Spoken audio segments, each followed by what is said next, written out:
এই জন্য বন্ধ। আমার কথা হচ্ছে ভোটের টাইম তো এখনো শেষ হয় নাই, তো যারা ভোট দিতে আসতেছে তারা কি ওই গেট দিয়ে ঢুকবে না? সবাই আমার অনেক ছোট ভাই বোন ভোট দিতে এসে বেরোত চলে গেছে। এই গেটটা বন্ধ করা 3:30 থেকে এখন পর্যন্ত বন্ধ।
নয়টা থেকে 4টা পর্যন্ত দায়িত্বে ছিলাম।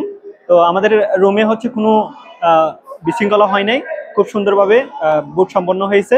আর ব্যালট পেপারগুলো হচ্ছে ইয়াতে নিয়ে গেছে, ওই অফিসে নিয়ে গেছে। এখন কিছুক্ষণ পর থেকে ওই ভোট গোনা শুরু হবে আর কি।